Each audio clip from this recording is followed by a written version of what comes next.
Otherwise, get up in the morning and just chill out up there. Morning. And he's got somebody else. Should be the way it is for breakfast some morning. Oh, yeah. You go to the White Moon? Once in a while. I Yeah. like it. Oh, I'll step there on the way back. Great food for a little diner in the middle of Nicholas. Oh, yeah. He's a good guy. Oh, that's, you're talking about the, talking about, I said Wegmans. Oh, no. I go to the White Moon, it's right up in Constantia. For breakfast, I go in there and have breakfast once in a while. His food is great. I told you how he makes a living, right? He takes his food out to Fayetteville. Are we ready? Everybody ready? 8 o'clock. Team? 8:01, actually. We're good. Team good? Team's good. Morning, everybody. Morning. I would, on this beautiful sunny Tuesday, I would like to call to order the meeting of the Syracuse Industrial Development Agency Board meeting. We'll start with a roll call of the board members. I'm Kathy Murphy. Dirk Sonneborn. Steve Thompson. Ricky Brown. Ken Kinsey. Thank you all very much, all present and accounted for so far. Proof of notice was properly served for this meeting, and we're going to start with a public hearing on the Jamal's Fayette Park project. Eric. Good morning, everyone. So notice is hereby given that a public hearing pursuant to Section 859-A of the New York State General Municipal Law will be held by the City of Syracuse Industrial Development Agency on the 21st of May, 2024 at 8 a.m. local time at 233 East Washington Street, Common Council Chambers, City Hall, Syracuse, New York, in connection with the following matter. Jamal's Fayette Park LLC, or an entity to be formed, requested the agency undertake a project consisting of the acquisition of an interest in approximately 0.8 acres of land consisting of the following: 430 East Genesee Street, parcel number 1, improved by an approximately 47,952 square foot, 5-story building, and 420 East Genesee Street, which is the second parcel in this project, improved by approximately 16,236 square feet, and it's a 2-story building, and together with both Buildings 1 and Building 2, all located within the city of Syracuse, as well as the conversion and renovation of Building 1 to house approximately 36 residential units, comprised of approximately 4 3-bedroom units, 14 2-bedroom units, 6 1-bedroom units, and 12 studio units, with the conversion and renovation of Building 2 to house approximately 21 residential units, with 3 2-bedroom units, 5 1-bedroom units, and 13 studio units, each with 10% of the units restricted to tenants with 80% area median income or below. And the other improvements, including but not limited to common areas and workspace, a fitness center, mechanicals, parking lot, and landscaping, and as well as the acquisition and installation in and around the land and facility of furniture, fixtures, and equipment, and the granting of certain financial assistance in the form of exemptions of real estate property tax, sales and state and local sales tax, and mortgage recording tax, and the appointment of the company or its designee as an agent of the agency in connection with the acquisition, renovation, equipping, and completion of the project facility. And lastly, the lease of the land and the facility by the agency pursuant to a lease agreement and the acquisition of an interest in the equipment pursuant to a bill of sale from the company to the agency, and a sublease of the project facility back to the company pursuant to a sublease agreement. The company will be the initial owner or operator of the project facility, and the agency will, at the above stated time and place, hear all persons with views and respects to the proposed financial assistance to the company, the proposed owner and operator, and the location of the project facility and nature to the project. So I think I got all the numbers and description down now. So Thank you, Eric. For those of you who are not familiar with that description, the two properties are facing Fayette Park, or Foreman Park, excuse me, right? Fayette Park. Fayette. I believe we have a representative of the application here. If you'd like to come up and give us your name and address and any further explanation of the project, Yes. that would be great. No, it's on, right? Yep, Yeah, it's we're good. on. Hi, my name is Phil Gardner. Thank you all for having us today. I'm a development manager, director of development for Douglas Development, and we are the owners of Jamal's Fayette Park LLC, which is the entity here. Just want to thank you guys for having us first, and also thanks to the city of Syracuse for the tremendous help you guys have provided us at our other property, 101 South Salina Street, the Treasury, which we developed and delivered about a year ago. Eric and the team were instrumental in helping us there. Just a quick rundown. This will be our second development in the city of Syracuse. 57 apartment units split between the two buildings, 420 and 430 East Genesee Street. This is a adaptive reuse of the two existing buildings and a historic tax credit project on top of that. We have what's different, and what I mentioned last week to the team was that the goal here, and what we always like to do as a Douglas Development when we come into a community, is we want to work locally with local vendors, local consultants, local contractors in our development process. The Treasury, being our first project in Syracuse, was a little bit of a combination of outside parties coming from some other projects in New York, consultants from outside the market, but some consultants within the market. Fayette Park, our project at 420 and 430 East Genesee, is the exact opposite. This is a local team, McKnight Architects, IPD Engineering, CHA Consultants, and Hayner Hoyt, hopefully as our contractor. And we're really doing this with a team from the state, from the city, from the locality, and that's the way we like to operate. Generally, we operate that way in most cities we work in. And the goal here is to grow our business and grow our footprint in Syracuse and roll this into the next project in downtown or on the outskirts or wherever that might be. So that's generally where we are. We're in the midst of closing a HUD loan on the project. We anticipate closing that loan late summer this year just because of the process. So we've already been approved to move straight to firm financing. We've submitted building permits to the city for both properties. And the historic tax credit part 2, we expect back. We actually expected back a couple weeks ago, but we expect it back imminently from the National Park Service in terms of the approval for the project. So if there are any questions, Great. happy to answer. Just a quick job, timeline for the project completion again, I think next. Yeah, exactly. We anticipate it being a year to 13 months from construction start. And construction start will be, because of the HUD process, we're required to wait until the HUD loan closes, and then we can start. Otherwise, we probably would have started by now, but that's just the way it works. No, the HUD loan is just the financing mechanism. There's no subsidy. It's just the structure and the loan-to-value ratio that we achieved. So closing August, maybe, Yes. September with us. Okay. Any other questions from the board members before we open it up? Thank you very much, Phil. Of course, thank you. As is our usual process, anyone wishing to speak in favor of this application, please come forward, state your name, excuse me, and address for the record.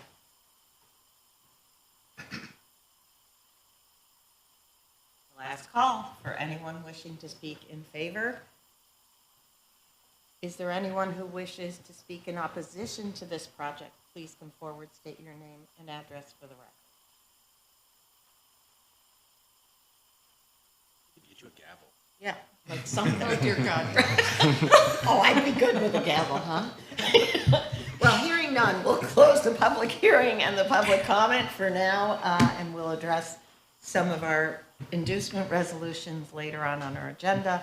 If we have any further questions, Phil, I believe you'll still be with us, correct? Okay, great. Thank you. Next item on the agenda is our minutes from our last meeting held April 16th. Minutes were included in your packet. Is there a motion to approve? Motion made by Ricky. Is there a second? Second, Ken. Any changes, corrections, concerns? Hearing none, all in favor, please say aye. Aye. Opposed, abstention, motion carries. Thank you. First item on new business is the inducement resolutions authorizing us to undertake the project that we just heard about, Jamel's Fayette Park. Sue. Morning, everyone. As Kathy indicated, the first project here is Jamel's Fayette Park LLC, for which we just had the public hearing, in which Eric so eloquently read the project description. In your packet, you had a number of documents, the executive summary, the cost-benefit analysis, and the application itself, as well as the resolutions that I'm going to walk through now. The first resolution is the seeker resolution. The agency received the signed environmental assessment form from the developer. They reviewed that and determined that this is an unlisted action and that there will not be any significant environmental impacts, and there is a recommendation to issue a negative declaration attached to your resolution. Questions, comments? Is there a motion to approve the seeker declaring a negative declaration? Motion made by Steve, second, Ricky. Any comments? All in favor, please say aye. Aye. Opposed, abstention, motion carries. Sue. This project is the inducement resolution.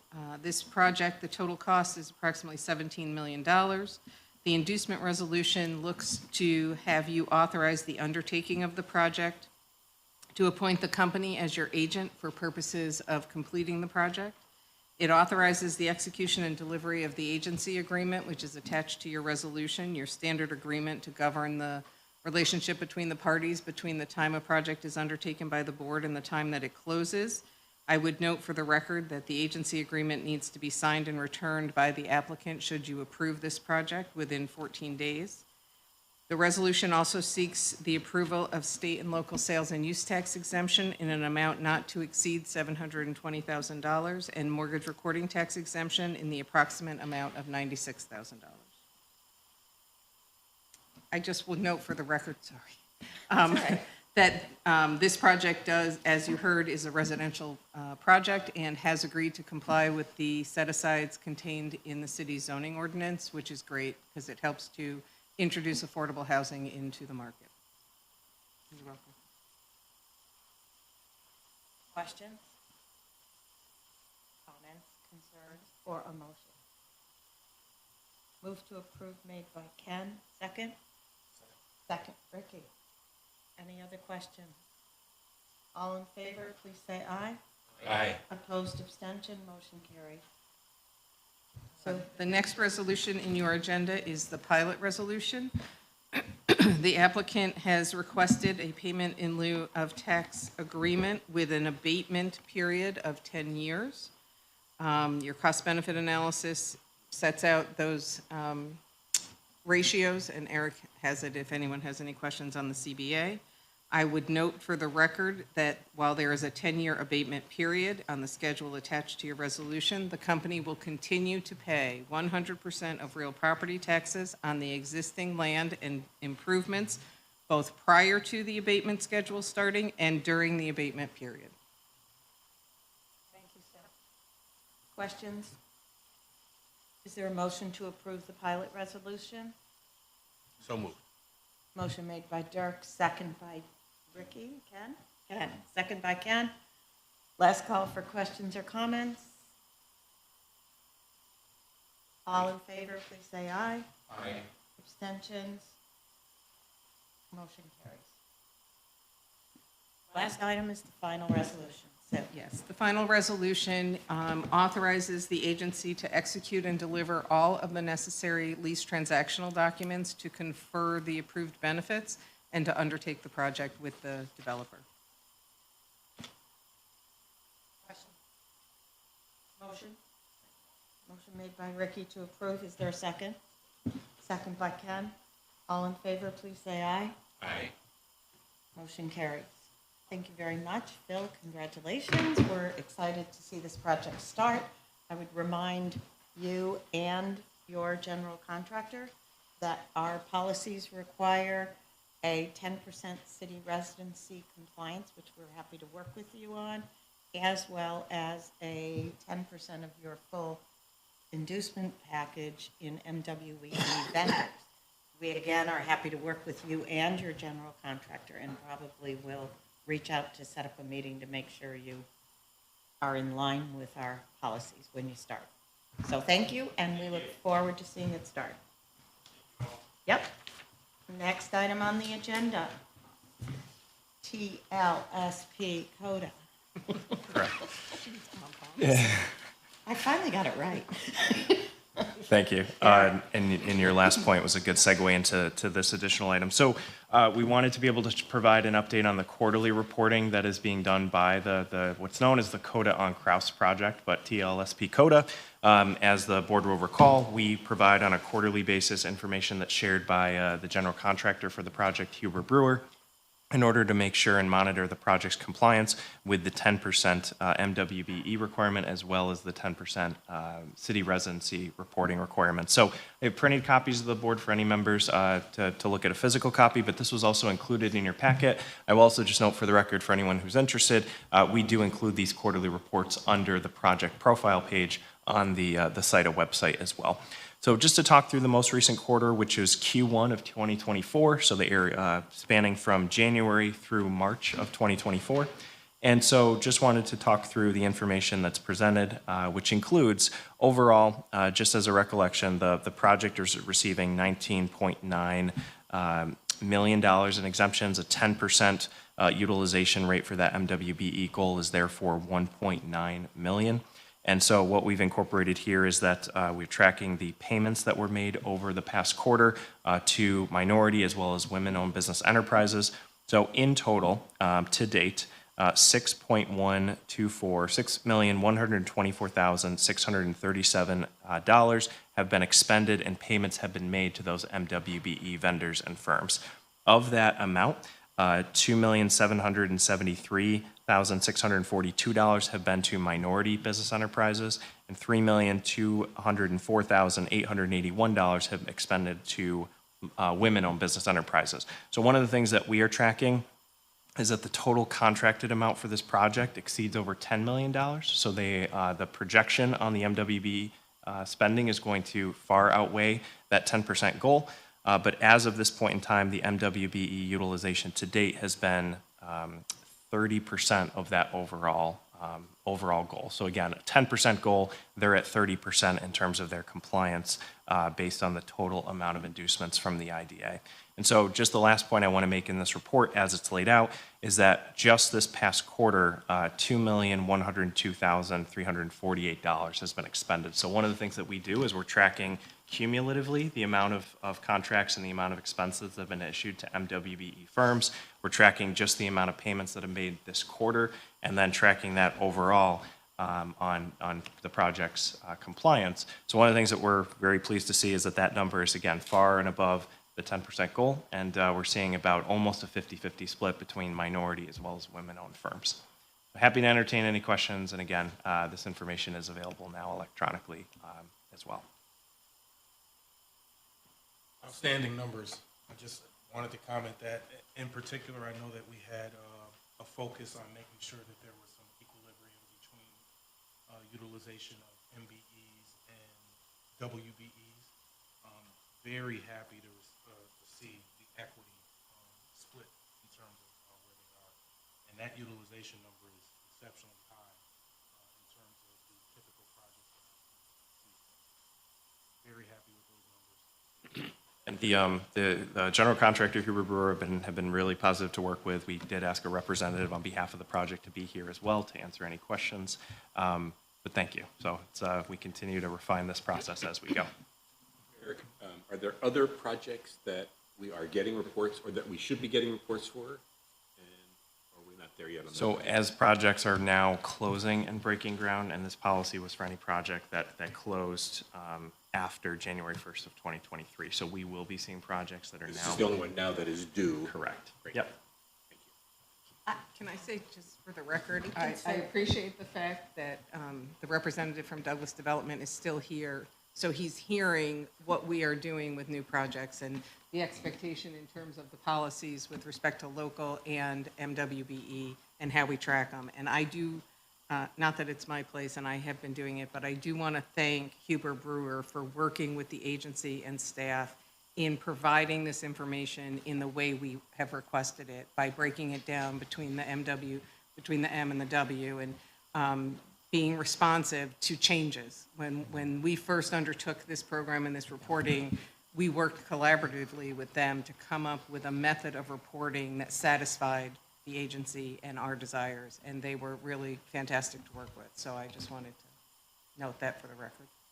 General question in terms of cultivating this list. Was Huber Brewer proactive in bringing the MWBEs to the table, or were you helpful in facilitating some introduction there? And how will that process work for future developers if they're stuck, so to speak, because you often get that? What I'll do is I'll give my answer, and then I may ask a representative from the project team. But so at the time when this project was in the planning stages and it was being put out to bid, Huber Brewer, in conjunction with, I recall, numerous different partners, the SUNY Educational Opportunity Center, were hosting bidding events to be able to help recruit both a combination of looking at bringing in MWBE firms that have that certification. The city oftentimes can work with and help those that are seeking to get the city as well as the state certification. And then as well as we were looking at this from a workforce perspective, talking more about the residency requirements, which we'll get into that report in a moment, looking at ways for city residents to also be coming on board and working with some of the subcontractors or working directly with Huber Brewer. So this has been, I think, a combination of having those direct community engagement, and when these events are being held, they're being held directly within neighborhoods throughout the city, as opposed to trying to do this more in a corporate setting. So I think the collaboration on our side has been looking to promote those events. We have marketed those things as the project was getting underway and getting put out to bid. I think similar work was being done with the Tech Garden project, which is actively under construction as well, and is also beholden to some of these same requirements. And so I don't know if there's anything else that the project team would want to add, but it really has been a collaboration with Huber Brewer, especially given the project of this size and scale.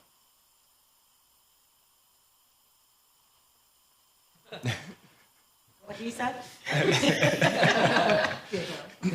Were you also proactive, though? I didn't get were you? All right, John Michael, the stage is yours. Good morning, guys. John Michael Doobie, Huber Brewer, 309 Cornwall Drive. So, to Eric's point, I think it all kind of started, Ricky, like probably a couple years ago with Syracuse Community Health Center on Salina. A lot of the funding with that project, we started these workshops, as Eric had mentioned, where although it wasn't a reporting requirement, it was more of a community engagement requirement. And I don't know what the reporting required, but I know that was within our ranks. And so it kind of shepherded us into this project. We were familiar with these workshops. We were able to kind of just continue to work on these workshops for this project. I think you or Ken are familiar with QMS. Like projects like this were really good for someone like them, where they were growing rapidly, where this is a much larger project where they could tip the scales a bit and move the needle and kind of take that next step in their growth. So this project was really good for stuff like that, being able to familiar with QMS because of previous projects of the similar type. And so we were able to kind of like bird dog different companies like that and be like, okay, although this is a large, aggressive scheduled project, this is a good opportunity for us to move the needle with some of these guys. But the workshops were integral. I think at one point after we did our private workshop, Eric approached us and said, forgive me, I don't remember what organization it was, but the third workshop we did, it was the one you approached us on. Yeah, it was a collaboration with Jubilee Homes at the time. Yes. They were planning both a job fair but an MWBE contractor event, and Huber Brewer also then joined subsequently for that event too. And with that, we encourage our subs, ones that are already on board as MWBs, and that helped significantly with the city reporting, telling them, okay, you're going to have individuals who live within the city limits that are going to be coming here looking for work, whether it be skilled or non-skilled labor. Encourage these guys to give job applications, help them make job applications on the fly, and it really helped kind of get that community city resident percentage up above that 10% requirement as well. So, One of the things I want to encourage you to do, just in terms of continued community engagement, is to be able to tell the story. I think Quality Mechanical Services is a perfect example. I actually assisted them on their WBA application maybe 6 years ago, and to watch a company go from their infancy into the stage of growth that they're at, reminds me of a similar trajectory of a young man I helped at NJ Jones Plumbing, Yep. who also had the same sort of growth. And in that regard, I think other developers need to understand the benefits of being able to be steadfast in working with our local contractors, even when they may not have the capacity right away, to introduce them to projects of this magnitude and allow their company to continue to build and grow. I'm so proud of where QMS is today as opposed to 6 years ago, but please make that a part of your story to share with other developers so that they can see the benefits of investing in local MWBE companies. Absolutely. Yep. Good. Thanks, John Michael. I know you'll be back on the agenda. For the purposes of not getting too crazy with Huber Brewer, I do want to echo what everyone else has already said. It has been a delight to work with the company on this new policy, and since it was the first project to fall under our new policy, it was a bit of a learning curve and for both of us, but it has been a pleasure with the collaboration, and I think sets the stage for our next projects as they begin to come online. So we're grateful, and we're certainly happy to see the results are working. Any other questions or comments? Okay, there is on my list a resolution for something regarding this, is that right? The, I think just Oh, we're briefly. going to workforce. I Sorry. just wanted to then, so, Next piece. so just in tandem with the MWB reporting, we also included in the packet the city residency reporting. So just as the board's recollection, 10% of the total count of the workforce and laborers within the job site. And so we are receiving these quarterly reports on that basis from Huber Brewer based on reporting that's being done by each of the subcontractors. So as this report is laid out, you're looking at two sets of numbers. This past quarter, from that January through March 31st period, there were approximately 202 individuals on the job site with different elements of the project. 19 of those were qualifying as city residents. Now, cumulatively, that's the one important thing that we're tracking is we want to make sure that project is above that 10% requirement. So out of 346 total individuals through over the entire course of the project since it started, 42 of those individuals have residency within the city of Syracuse, bringing their total percentage at 12%. So they're above that 10% threshold by currently being at 12. Each of these quarterly reports, you will note they've actually continued to stay above that threshold. But we are now, this is our fourth quarter, we're past a year now into this project. And so that's the total count cumulatively of all the different subcontractors that are working on the project. Okay. Question? Comment?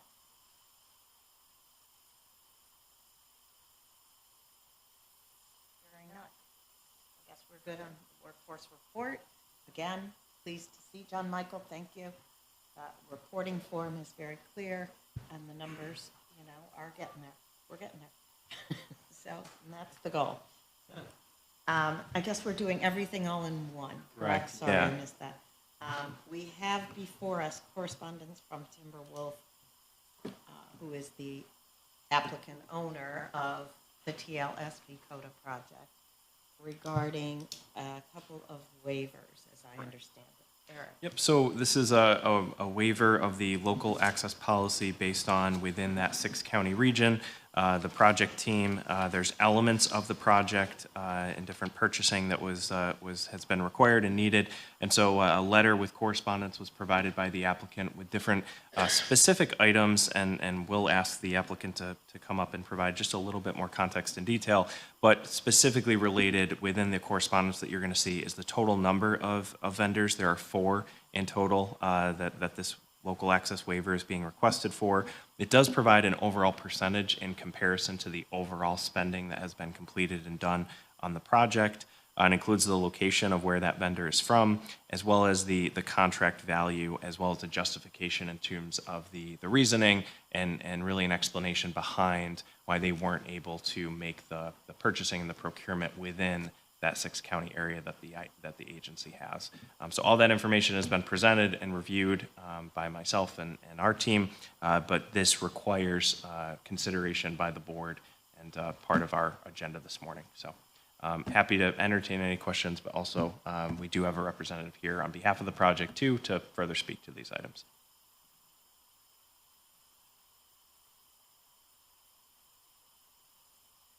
Just had a couple questions in regards to,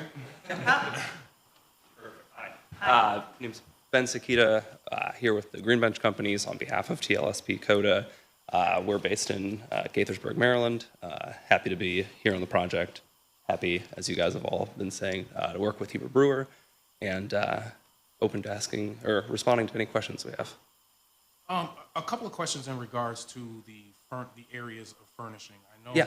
that under the common area furniture, number 3, Yes. Medellin, Colombia. Yeah. So I noticed that you said you didn't receive only one response locally for everything? That's right, yeah. So I'll lump the two common area furniture items together, one being the outdoor and the indoor. So that's going to be, everything around our pool, everything in the amenity space. Those two vendors, Vondum, which was the Florida company, and then Muma, which is the Colombian company, both of those packages were created by our design team, and the specifications were a very specific type and look of furniture, I think, which is what led to the lack of response when we went out there on the street. So those packages were, I would consider, a proprietary design, which led to very few companies being able to meet the requirements of the specification, which is why we landed with that group. Specifically, I was wondering because there are two local furniture manufacturers that I know that are state certified. I just wanted to make sure that they were included in your engagement process. Right Price Furnitures is one that is state certified, and Laura Cueva is a WBE company with sizable industrial furniture ties as well. So just wondering if they were a part of that process, and if not, if we can facilitate making an introduction to those two firms, because I know that they have some capabilities. I don't know about specific to the exact criteria that you have here, but just want to make sure that they're in the communique in terms of. Sure. I don't know that off the top of my head. I can get back to you and let you know if they were a part of it. What I can say is that we did reach out to a handful of groups. It was more than one, and I can find out who those exact vendors were after the meeting, if that helps. Okay. Yeah. Will do. I'll follow up with either Kathy Yeah. or Eric. Happy to continue to work with Eric on that. They're on. Yeah. Okay. Thank you. Total of 4 waivers are being requested. I just want to, for the purposes of those. Yeah, we have, these are in addition to the scope of work that Huber Brewer handles for the project. These are all within the kind of ownership side of things. These are just 4 of many. So we have other vendors like our AV vendor, who is a local to Syracuse, and a few other that we're working with. So these are just a few of the overall package that we have. And either one of you, I don't know who wants to answer this, but completion date for the project? Yeah, we should have August people in 1. August. So Yeah. we're- End of July will be. We're TCO. close. Yes, yeah, very close. We're close. Because I noticed you opened your leasing office, Yeah, which is good. yeah, we're very close to 100% leased for this upcoming August dates. Yeah. Okay. That all? Kathy, last thing for the Yeah, record, I just go wanted right to make ahead. sure that I mentioned the other company's name. So Right Price Furnitures was one of the local vendors. Yeah. And Right then Price, yeah. Interior Innovations is also a local WBE company. Okay, great. With sizable capabilities in Sure. terms of furnishing. Perfect. Dollars is about $1.25 million. Quarter from the accountant, that's correct. You can do it. On total 89 mil, roughly? Yeah, total project budget pushes into 90 million range, yeah. The waiver. Thank you. Is there a second? Second, Steve. Any other questions or comments? All in favor, please say aye. Aye. Opposed, abstention, motion carries. Thank you very much, Thank you. Ben. Thank you, John Michael, again. We're looking forward to seeing it all done. Yes, I'm sure. Yes, I'm sure. Hopefully get some sort of summer. That and not if Andy has anything to do with it. Next item on the agenda is a request by 400 West Division Street, I believe. Eric? No, Sue, sorry. And before I introduce this, just a reminder for the audience, if you have not signed in at the back of the room, please do so. We need it for purposes of minute keeping. Thank you. The next item in the agenda is a request by 400 West Division Street to participate in additional financing and to request an increase in certain financial assistance previously awarded. Earlier this year, the project came back to the board and advised that they were incurring cost overruns due to supply chain issues. At that time, the agency provided an increase in state and local sales and use tax. And the company has now come back and indicated that they would like your participation in an additional mortgage so that they can complete the project based upon the increased cost. They are requesting that the agency execute and deliver all of the necessary mortgage and related documents and to provide an increase in their mortgage recording tax exemption by approximately $26,000. The new mortgage will be no more than $3.45 million. That's it? Yes. Thank you. I will note I apologize, I said that was it, but really I lied. I just want to note for the record that no additional public hearing is required because the amount of the requested additional financial assistance does not exceed $100,000. I know that the applicant is here. David, if you want to come up for a minute and just introduce yourself, name and address, in case there are any questions. I just have one quick question. Morning, everybody. David Pida, Rapid Response Monitoring, Project 400 West Division Street. My one quick question is, it's looking great. I drove by there the other day. When are you thinking for completion? Prospecting 12/31 this year. Questions while David is here? Thank you. Thank you. Appreciate your help. Sure. Any questions, comments, or concerns on the request for additional financing participation? If not, is there a motion to approve? So moved. Made by Dirk, second. Ricky, thank you. Any other further comments? Hearing none, all in favor, please say aye. Aye. Opposed, abstention, motion carries. Thank you. Next item on the agenda is a request by 1 Webster's Landing. Eric. Correct. So work continues on the adaptive reuse and converting the 1 Webster's Landing building into residential apartments, project being undertaken by VIP Structures. As work is continuing, there have been additional purchasing and projected based on the numbers provided by VIP Structures. They are anticipating that they will be exceeding the original approved sales tax exemption amount, which was $190,000. Therefore, as work is continuing and the project is remaining on schedule, so we currently have the existing sales tax exemption period through August of this year, through 2024, and so that will remain in place, that same timeline. However, the applicant is requesting to extend that period, to increase the total amount from $190,000 sales tax exemption to $220,000. Again, this is all related to the additional purchasing, additional needs from when the project was first put out to bid and what that scope was compared to currently now based on the additional cost of materials and elements of the project expenses. So that what's before the board right now would be seeking an increase from what was approved at $190,000, increasing that up to $220,000. Now, similar to the point Sue made about not required to have a public hearing, this is below that $100,000 amount that was just referenced. Therefore, the board has the ability to act on the item. We do have a representative here from VIP who can also speak to any questions and just any overall on how the project is going.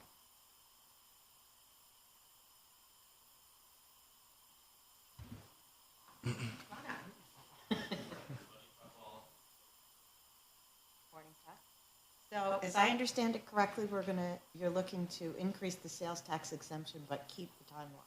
That's correct. Yep. August 31, is it the timeline? That's when it expires. That's correct. Yep. Questions? Comments? I guess we're good. Thanks, Chuck. Thank you very much. Yep. Any concerns? So moved. Moved by Dirk. Is there a second? Second, Ken. All in favor, please say aye. Aye. Opposed, abstention, motion carries. Thank you very much. Next item on the agenda is a request from Plate Corporation for their project. Eric. Okay, so the request before the board is related to the Plate Corporation project at 459 Pulaski Street. This is related to a waiver of the local access policy for a specific firm that has that is engaged and involved in the project.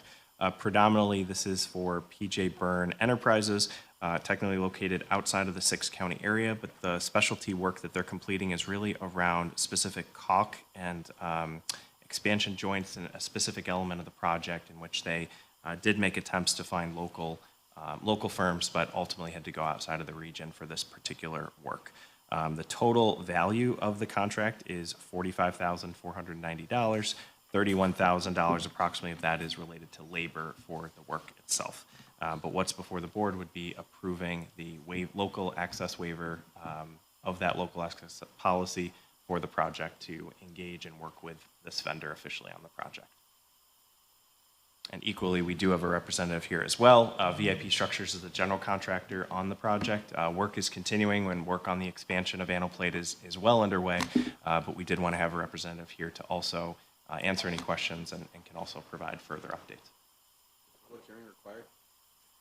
So public hearing is not required for. Tim, do you want to come up? Introduce yourself for the record, please. Good morning, everybody. Aaron Devereaux at VIP Oh, Structures. Completely blew that, sorry. My one question is the percent, what is the total amount as it relates to the amount in the project? It's less than 1% of the $6.5 million value. Thank you. Any other questions, comments, concerns? Hearing none, thank you. Thank you. Is there a motion? Move the waiver. Motion made by Dirk, second by Ricky. All in favor, please say aye. Aye. Opposed, abstention, motion carries. Thank you. Next item on the agenda is approval of a resolution authorizing a public hearing at our next meeting, June 25th. We will be moving that meeting from June 18th to June 25, FYI, by Valiant Real Estate. Eric.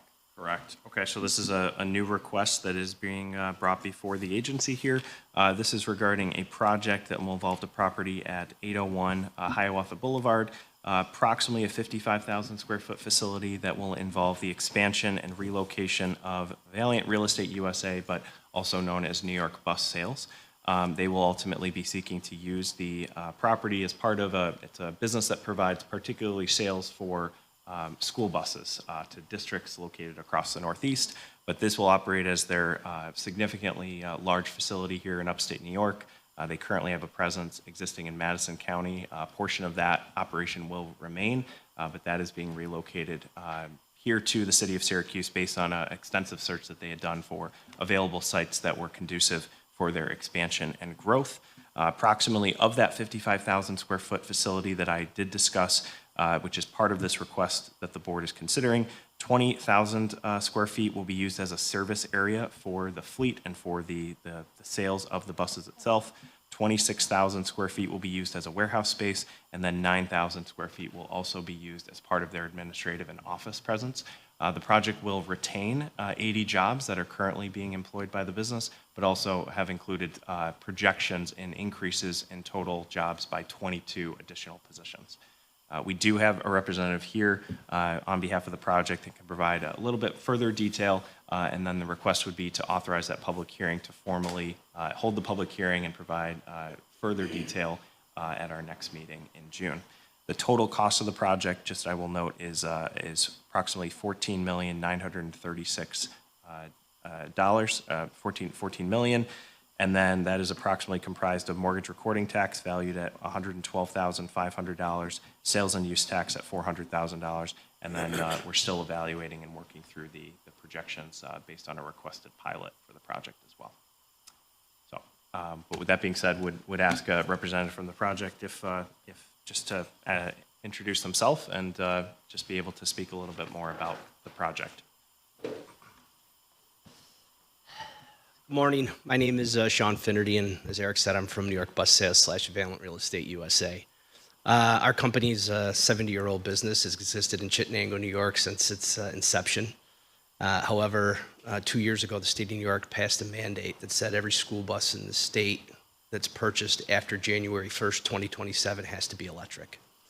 So we immediately knew we had a facilities issue, not just here in Central New York, across the entire state. So we recently built a 20,000 square foot state-of-the-art facility in Batavia, New York, which has all of the requirements necessary to maintain and distribute electric vehicles out of the western part of the state. And it came time to deal with the central part of the state where our headquarters is, and we chose Syracuse to move to. For access to the workforce, a newer, more educated workforce, as well as the ability to get the power that we're going to need for the facility. So we have closed on the property. We have all our professionals in place.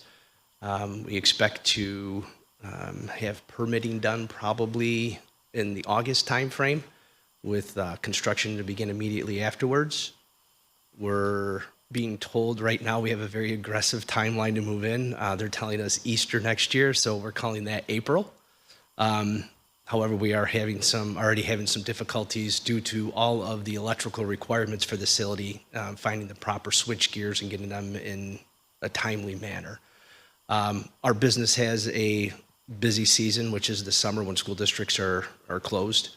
So we're anticipating, even though the building may be done in May or June, that we won't move in actually until September of '25. Where are the 55 jobs now that are? We're in Chittenango, New York, Lakeport Road. And they mostly are in the Chittenango area, or are you going to be? So You're moving the 55 employees, I guess, is where I want to go. yes, so we have right now we have 135 employees in the state. In Chittenango itself, we have right now about 63. Excuse me. On the move to Syracuse, that number is going to increase to 70, 75 right in the beginning. Simply because we're going from a 6,000 square foot warehouse to a 25,000 square foot warehouse. So that's where the immediately growth in jobs comes from. Also, as we transition from internal combustion engines to electric engines or motors, we're going to have more and different skilled technicians to do that work.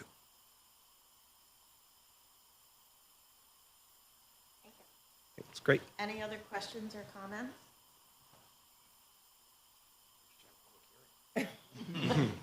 Motion made by Dirk for a public hearing at our next meeting to be held June 25th at 8 a.m. Is there a second? Second, Ricky, thank you. All in favor, please say aye. Aye. Opposed, abstention, motion carries. Thank you, Sean. We'll see you next month. Next item on our agenda is a discussion and consideration with the Syracuse New Urbanism Club for MLM Park use. So for additional context on this request, we've had discussions, and there is a local group of volunteers known as the Syracuse New Urbanism Club, really focusing on further activating and improving public spaces within downtown, but really throughout the city of Syracuse. They have made really a particular interest in recent months around MLM Park, which, as the board will recall, is owned by the agency, really has been used as a recreational asset within downtown. And so this is a temporary proposal for really over the next several months through the summer. What the New Urbanism Club is proposing is they'd like to be able to hold different pop-up events and actually have programming directly within the park over the course of the summer and the warmer months. The first event that they're proposing would be looking to have like a movie night where they would bring in an inflatable projector and be able to display movies within the park. But one of the things and part of that discussion was really to request to the board formal authorization for the board to permit the organization to be able to have that type of programming. So the approach that we would be anticipating taking is having a formal application and a permit so that we can have prior notice, prior authorization be given to allow these types of events to take place within the park. There is a liability and insurance coverage policy that would be added listing SIDA as additionally insured but will allow these types of events, pop-up events, programming to take place within the park based on this group of volunteers that wants to make better use of the park this summer. So the request would be to authorize, and we would develop a memorandum of understanding with the Syracuse New Urbanism Club in order to allow these types of events within the park to take place. Any objections, any reason why this isn't a good idea? No, I think one of the things is this has been a recreational asset that's really just meant for visitors and stakeholders within downtown. We have in the past seen some occasional events that have been requested and have come before the agency in the past, but it has been quite a long time. I think these would be short-term, largely single day, and we would coordinate and make sure that we have all the proper notifications up front. But we view this as largely an opportunity to continue to see activity within the park and within downtown.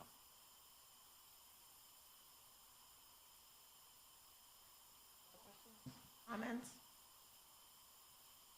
Concerns? All in favor? Wait. What? Ken nodded his head and moved it, and no one seconded, and you just went right ahead to vote. Well, This is why she can't have a gavel. that's why I need a gavel. I'd like to second the motion. Thank you.